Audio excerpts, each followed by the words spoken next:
guys, welcome back to Our Day as a Donor. We're your host, Riley. And I'm Carly. And today, what are we doing? I don't know. So many different things. First, I'm excited for this one. This one's kind of fun. I feel like we should apologize for being gone forever. We thought we could commit, and life's just gotten in the way, and it's gonna get in the way again. It's gonna get in the way again in a couple weeks when I'm going back flying. Apparently, I'm losing my voice right now. On planes. I know what's happening to you. I don't know. I'm just dying all of a sudden. My coffee's not gonna help. I'm so excited for you to fly. I miss your flying Snapchats. I miss my flying Snapchats too. I am staying with my job sorta part-time, so we'll see how that goes. But yeah, I'm gonna be a flying girl. You're gonna be like a wreck. I don't know how you're gonna be able to do all this. I don't know.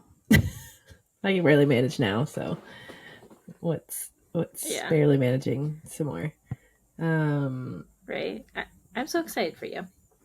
Thank you. It's so exciting. My first flight, I'm just gonna bawl my eyes out. Just gonna cry. An excitement. I know. I can imagine. You just I wish I could just be there, watching you. Imagine. Just hop on my flight. Cute. That'd be fun. When I first started, guys flew to Minnesota. No, yeah, we don't. When I first started flying, my second or third flight, I got on, and I was at the back, so you don't see all the passengers that come on, you just kind of see the back ones. And so I had to do this. Yeah, I had to do this service. So we get up in the sky, and I'm doing the service where you have to sell blankets and give away headphones. So you have to walk all the way up to the front, and that's where you start. And then you start heading down. You just go headsets or blankets. And I get 2 or 3 rows in, and this man yells at me. He's like, "Excuse me, miss." I turn up, and it's my older brother. I'm like, "What the hell?" Shut up. Yeah, and I wasn't even supposed to be on that flight. I was drafted on it the day before or something like that. And then so it was him, his wife, and their kids. And then afterwards, I got to bring them into we landed, and I got to bring them into the flight deck, and they got to take photos and stuff. Cool. Yeah, it was very cool. How fun! And he didn't know you were going to be on that flight. No, because they were "Oh, we have an early flight," and in my head, early flight is 6 a.m. because that's when our earliest flights went out, and for them early flight was 10. So I was like, "Oh, I'm not going to see you," because I was like, "Oh, I'm flying down." Yeah, I was like, "I'm flying down to Orlando tomorrow," and they're like, "Oh, we're on a early flight," and I was like, "Oh, well, I'm doing I guess a later flight," is what I said. I don't know. So it was just a miscommunication. Right. I mean, granted, you do have to if you're getting a 10 a.m. flight, you're probably waking up at 6 so that you can get to the airport for 7:30, I guess. So right. But yeah, I was just like, "What the hell are you guys doing here?" And then his wife was sleeping in she had a row all to herself. So he's yelling across the plane. He's like, "Leslie!" He's screaming at her. I'm like, "Oh my god, this is so embarrassing." So I'm only 3 flights in. I'm like, "Can you guys freaking stop?" Yeah, I was very embarrassed. That's funny. Because I just didn't know what to do. It was new job, and yeah, your parents. It's your parents come and see you. Yeah, it's a lot, but super fun. It's funny. I know. Cute. I like that. Okay, well, apparently I'm getting more sick again. I know what's going on with you. I don't know. I've been sick all week because I'm a big baby. Okay, today. Carl's been sick. Yeah. We're just gonna ignore it. Today we decided to go into ChatGPT because robots are taking over, and we are allowing it. Do you want to tell the people what that is for the people that don't know? Honestly, I assumed most people already knew what this was. So you only discovering it not too long ago, I was like, oh, because I knew about it months ago, and I've been using it for months. Really? Yeah. I found it maybe a month ago. No, somebody at work told us about it. Honestly, back in, I don't know when it came out, but whenever it officially came out, someone from work was like, "Oh, there's this new thing. It's called ChatGPT," and we were all like, "Oh my god, our jobs are going to be taken." That hasn't happened yet. No, but they are, anyways, sure. Yes, for people that don't know what it is, it's a ChatGPT specifically is a text-based model that you can like ask it whatever you want, and I think it's got information from the web from like up to 2022, maybe. I can't remember how far it goes, but anything that you can find on the web, you can ask ChatGPT. I use it for work sometimes for Instagram captions. And you can get it to do it anything for you. It's really cool. It's free. You just apparently there's an app. You have the app, right? Sorry, can you hear my cat? I have the app. I don't think so. He's scratching. You can't hear him? I can hear him. Yeah, a little bit. I don't know if I should. It's funny. I don't want to let him in because I don't want I think it's cool. listening to me, but yeah, it is really cool. Sorry, I haven't used it in forever.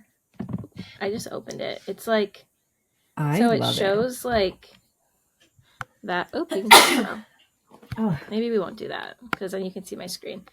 Anyway, it has like a little text thing, and you could be like, plan my birthday party with the theme like pink and gold, and it'll like plan your birthday party. Yeah, so once you learn how to prompt it, it's the best thing ever. I freaking love it. It's helped me with a lot of my work, even just like rewriting my resume for me or like rewriting stuff for work. Good. Yeah, to make like things just a little bit more seamless and make sense and flow nicely. And just you can even this could be bad though. Oh, probably. Like it could write papers for kids in school. There's already like technology where it can track if ChatGPT like wrote it, apparently. I believe. Don't quote me on that though. Really? I mean, what if you just like change a couple things? I don't know. I need some chapstick. The other thing you can get it to do. Whoa, that was scary. Sorry. The other thing you can get it to do is like change its tone too. So like sometimes it'll write things for me and I'm like, that's too professional, make it more fun. Or like the opposite, I'm like, I need that more professional. Yeah. So it's really cool. I'm sure there's like a million other things that you can make it do, but those are some of the things that I like. But anyways, we decided to use it to come up with questions for us. So I prompted it by saying, pretend you're a podcast host asking donor conceived people questions. And it's got 10 questions for us. So I'm going to read them. I'm going to go through them. If I don't like some of them, I'll just not read them. But I will read them and then we can both take turns answering. I'll probably let you answer first and then just like riff off whatever you're saying. Sound good? Okay. All right. Let's get into it. First one.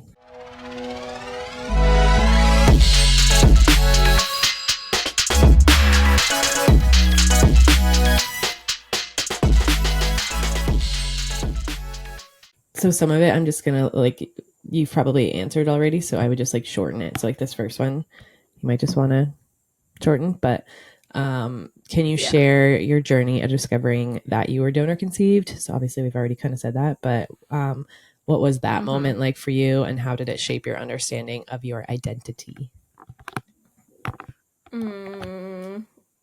Okay. Well, I always knew something was a little off. And then I guess when I found out it was I don't even remember. How long ago was that? I know. I was talking to my therapist. I go to therapy now, so pretty. Oh my gosh. In tune. But I was telling her about it and I was like trying to remember the dates and like, well, I know I don't really remember. It just kind of seems like seems like you've been around forever now. I know. Yeah. It is weird. Yeah. I would say like knowing about it. I know how to answer that. I know. I would like. I think. I honestly feel like my therapist asked me this. I was like, yeah. At the time, I think I was like upset and like much confused. Much confused, though. Much confused. Me too. Just like I thought it was like the weirdest thing because I had never heard about it before. Yeah, I remember. I didn't really know what it was. Yeah, when I like tell people about it, like I remember when you told me you were donor conceived, I was just like, well, I couldn't be. I can't be. Right? I don't even know what that is. I can't be. Definitely right? not me. Yeah, and that's something like my therapist and I are going to get into actually, because she was like, she's like, you probably still haven't processed that. I'm like, no, I definitely haven't. Like,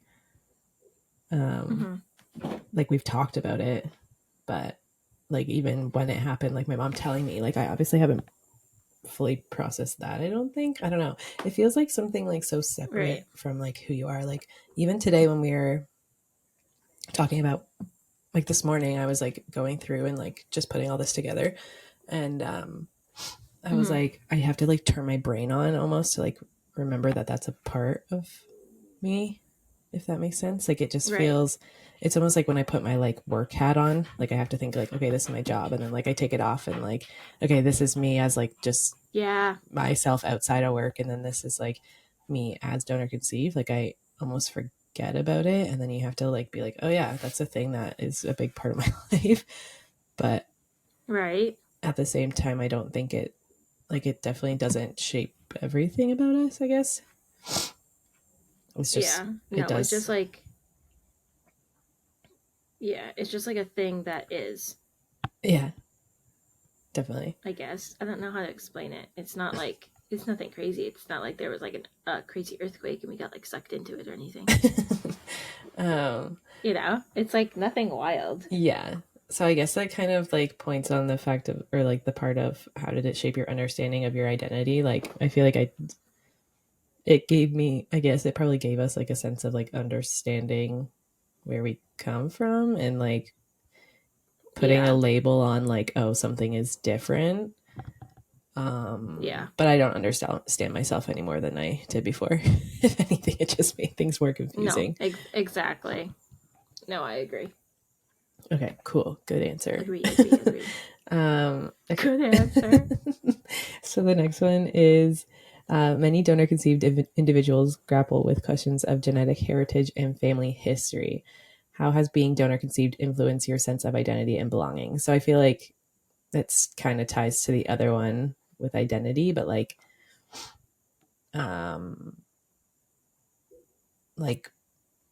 yeah, we still heritage stuff, is that what they're talking about? Yeah, kind of like our history and stuff. Like obviously we've learned some stuff from Grant, but like I'll be honest, I don't like care that much about that stuff, and maybe that's bad, but like my ex's mom is one of those people that like goes through and like she has tracked her family all the way back to like, it's something like the 1600s. Like she knows every single person, like this family tree she's like built. Oh my gosh, my mom too.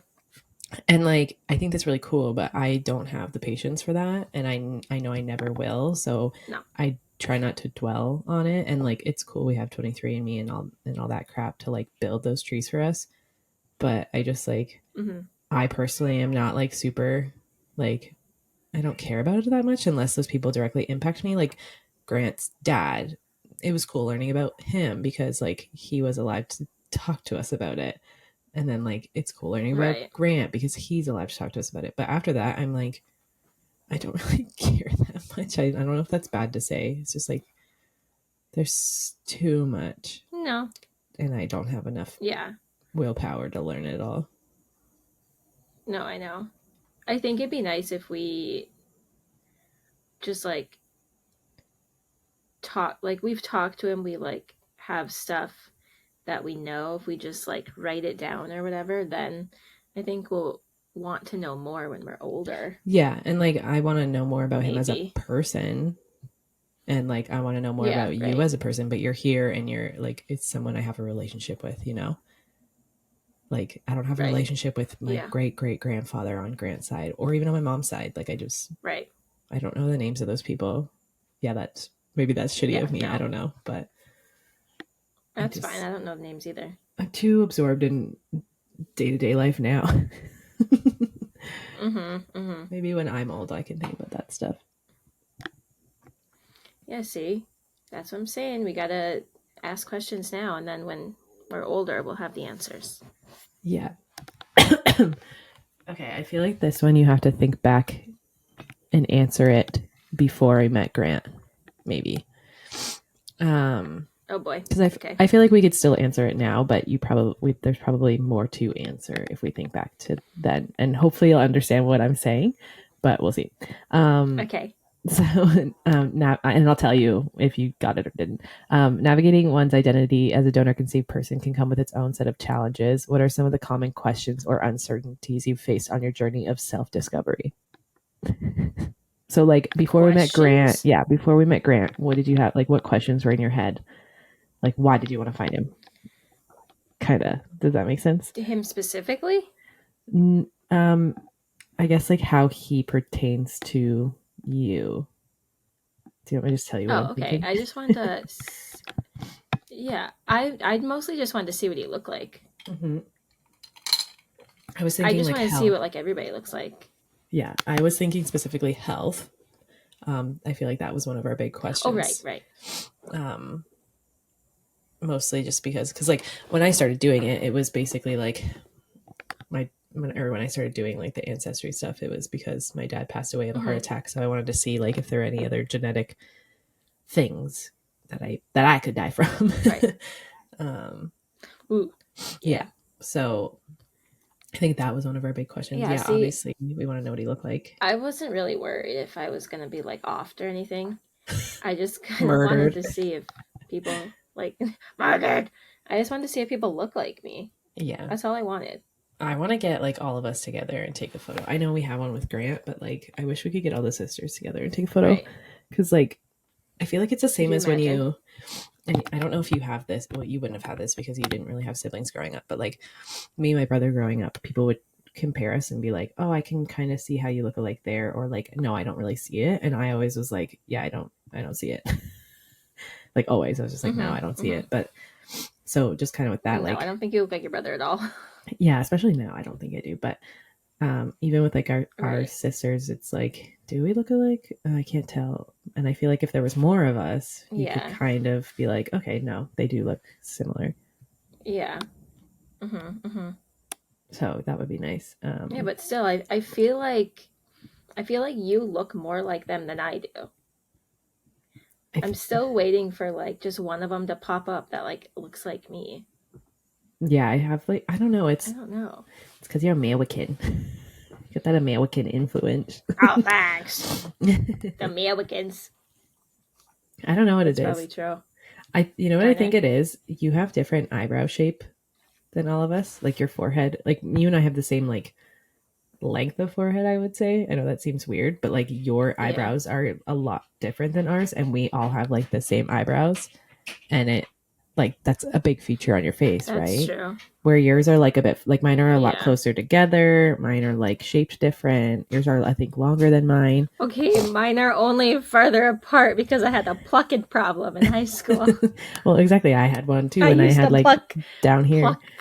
Bad boys. Yeah. So I mean, they go to like here, but I'm not gonna worry about that. But I just think, oh, maybe if they went to there, you'd look closer to us. Start drawing them into that, and then we'll take a photo. Could you imagine? I don't know. I have a really like your head shape is like if you look at it right now, it goes like and it goes like around, but mine kind of goes in right here. I think it's my hairline, to be completely honest. I can't tell really? That, though. I went to the hairdresser and she said I have an oval head. She's like, you have the perfect hair for cutting, or head for cutting hair. I don't fucking know. See, I feel like my head looks like a pear or something. Like it's a weird shape. I think yours is thinner than mine, but I'm just a chubby girl. My head? Yeah, right. I got a fat head. Right now it looks thin. Maybe it's your hair. Big noggin. It's hard. We're comparing on. It's dirty. Right.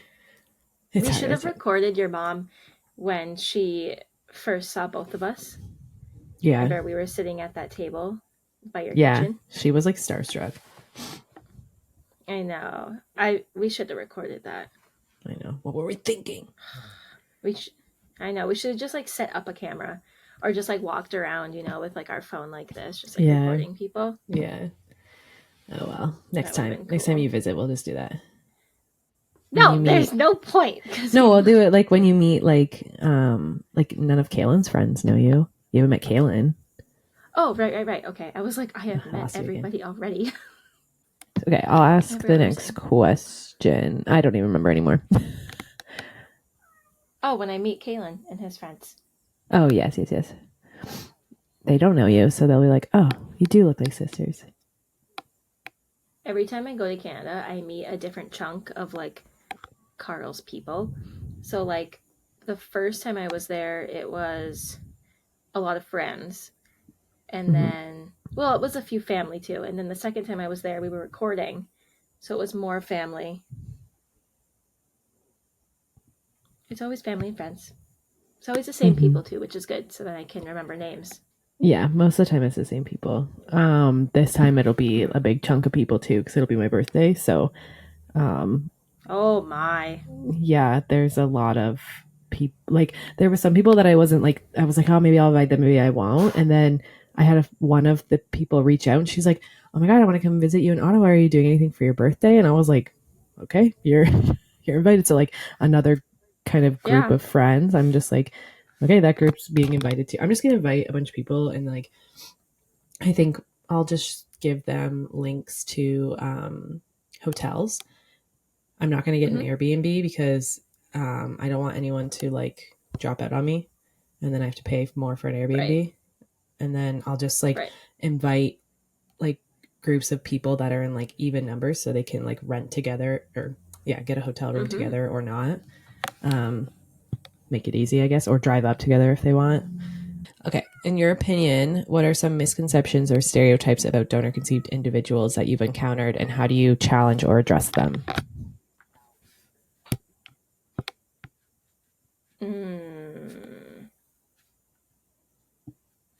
If you don't have any answers for this, there are some in the document I sent you.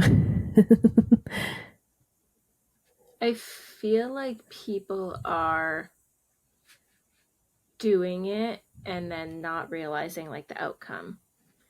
I think it was like that girl or something that we talked about that was like gonna do it and then like not really thinking about like, oh, there's like a kid involved after. Like you're not just gonna like do it because you want a kid. You have to like, I don't know how I think I'm wording it completely wrong. No, you're right. There was a girl that like reached out to me asking about it, and she's like, but I want it to be anonymous. I'm like, if you're doing it right now, by the time that child turns 18, there's going to be so much, like they'll find you. It's not anonymous. It's not going to be anymore. No, it's not going to be. Okay, here are some misconceptions I found online. So one of them was lack of identity, the misconception that donor conceived individuals may struggle with a lack of identity or sense of belonging due to their unique family structure. I feel like for us anyways, that's a misconception because we more so had a lack of identity in the sense of like, I know some things wrong, but I still understood, like I personally still felt that my family structure was fine. Yeah. Yeah, I agree. And like once I knew about it, I mostly only was like annoyed that I couldn't talk to my dad about it because he had passed away. I wasn't really like, oh my God, who am I? The only like lack of identity there really was like with our health, like I said before, because I'm like, okay, like could I be prone to something and not know it?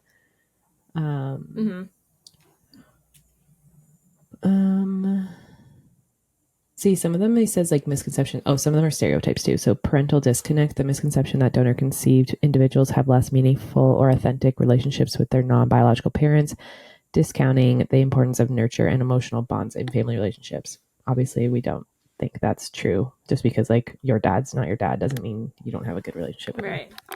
I was just thinking about that. I remember when I first found out, I was a little like, whoa, who is this weird guy, in my house? Yeah. But I was like that in my house for like maybe like a month. Like it was weird. It creeped me out. I like didn't want to talk to him. I was like, oh my God, creepy. But then I was like, that's not creepy. Like he's my best buddy. Yeah. Yeah. It's just weird because it feels like you've been lied to by someone that you trusted. Right. Yeah, don't be a liar. We don't like liars. Yeah, I'm the same. Like, but it's not creepy. No, I don't think I would have had any, like, I don't think it would have really affected my relationship with my dad if he was still around. I really think it would have been fine on my side. Mm-hmm. Maybe on his side, I don't think it would have been fine. I feel like he would have been, he would have been like, you better not go searching for anyone. Like, you don't need another dad. Like, I'm your dad. So from my side, I would have been fine. I remember you said that too. Yeah, from his side, I don't think that it would have been as good. But psychological issues, a stereotype that donor-conceived individuals are more likely to experience psychological issues such as identity crisis, feelings of abandonment, or struggles with self-esteem without considering the diverse range of experiences and coping mechanisms within the donor-conceived community. I feel like anyone can suffer from psychological issues. Like, yeah, I was just gonna say that. Yeah, like, you can't really narrow it down just to being donor conceived. You can't like everybody has these issues anyway. It doesn't. Yeah, and it's different how it's dealt to them. Like, I didn't know until I was like 25, but then like you knew younger-ish, and like some people know from like a really young age. Like, you can't like group it like that. And still, you knew at like 25, and I didn't find out much before that. It was maybe like 2, 3 years before, maybe. Yeah. Which still that's pretty old. Oh yeah, definitely. I mean, some people know like right out, like, but also how do you tell a little kid that without it being like weird? Yeah, it's definitely, you have to wait until they can understand certain things. Yeah. I'll do one more misconception. This one I feel like we've heard, not like from anyone personally, but like online. Incomplete families, the misconception that families created through donor conception are somehow incomplete or less normal than traditional families, discounting the love, support, and stability provided by non-biological parents and the broader family network. It's funny that that's a misconception, especially because like a lot of parents go the route of being like, we loved you so much, we wanted you here, and this is how we did it, like, so it's just funny that that's a misconception, I guess. Yeah. But yeah, I don't really get that one. Yeah, that one's a weird misconception, but apparently it is because it's from the internet, and the internet's always right. Always. Okay, we'll do this as the last one. As society continues to grapple with issues of identity and assisted reproductive technologies, what changes or reform would you like to see in terms of legal rights and ethical considerations for donor-conceived individuals? So basically, like, how would you like the industry to be better? Well, don't be like a sketch and make it anonymous. Yeah, that's fine. Like, if you're number caps. Yeah, exactly. Don't just do it for money either. Like, we could have gotten someone that was real sketchy and like just not a good person, but Grant wasn't doing it for the money. I don't even think he even remembers how much money he got from it, which no, I don't is think he does. He's just like doing it to help people. Yeah. And that's really good. Then you get the people that do it for money, and then they're sketchy, and then the kid like wants to meet the person, and the person's like, no, I only did it for money, and then it's like, oh, but you just got like a full-on person out of that. Yeah, or like the super donors. That's not okay. The super donors is like that should be regulated. Like, that is the fact that like people are allowed to go on Reddit. That should be illegal. I know, like you can literally just go on Reddit and be like, I'm selling my sperm, and like there's that one guy that does like the like sperm donation tour where he tours all over Europe. I'm like, how do you, like, I don't see how parents can see this man and be like, oh my God, he's such a good donor, he's gonna want to have like a relationship with my kids. He has 100 fucking kids or whatever. Like, he can't possibly have a relationship with all of them. Like, that's absurd. I don't even talk to 100 people. Like, How can that's gonna be your whole life, is just talking to your kids? I don't get it. Well, Nick Cannon does it pretty well, so. Well, he's fucking weirdo too. Any Nick Cannon fans, get out. Get out of here. Just kidding. Yeah, get out of here. Get out of our thing. Yeah, I don't know. We got a new follower on our Instagram. I don't know if you saw it. It was something about like was it seeds. Nick Cannon? No.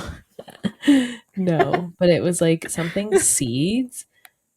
I can't remember what it was, but I'm like, is this a donor? And then I thought they sent us a message, but they must have like gotten rid of it. But yeah, I was like, I'm not going to say what it was, but it was like something seeds. And I'm like, this sounds like a donor. Like, I don't like that. Way. Yeah, we don't want you to follow us. I just want to block them. We don't want you here. We don't want you. Get out of here. This podcast isn't for you. Not allowed. I don't know. Those people just sketch me out. Although my parents were going to just ask like a friend. Because it would have been, the whole process of it, like going to the doctor and then going to like a cryo whatever thing, is like a whole process. And then I think my mom just told me a couple days ago, she's like, yeah, we were just gonna like use a friend. And I was like, honestly, probably would have been a little easier. Yeah, that's true. But then you wouldn't have met me. I know. I'm glad she didn't, because now I get to hang out with Carl. Me too. Well, that's all the questions I have for you, pal. No. I was like, you are the Carl. No. I was just saying I was happy about it. Ah, yay. I'll hang out with myself if I want to. That was fun. I like those. Okay, fine. Where can they find us, Riley? Oh, you always ask me this, and it's always the same places. I know, but I have new listeners, and I can't ask myself the question, and I have to somehow get us to the end of this podcast by myself. So. Okay. It could be, I just hit myself in the face. We're on YouTube, Spotify, Apple Podcasts, Instagram, TikTok. Is there more? Yep. I think that's it. We have an email as well. Oh, yeah. Our email is ourdaysadonor@gmail.com. And we used to get emails back in the day. Yeah, we haven't like stories and stuff. In a while. I wish we did. I liked those. Those were they kind of creep me out though. Why? I don't know, because I just think like when we record, I just feel like I'm just chatting with you. And I forget that actual people listen to this so they can hear me right now. That's true. I know. Creepy. Well, yeah, send us some if you want. We'd love to hear them and read them. Yeah, we should do like a follow-up with the people that emailed us before. Yeah, we could do that. I'll go take a look after this. Okay. Yeah. Let's say goodbye. Okay. 3, 2, 1. Bye.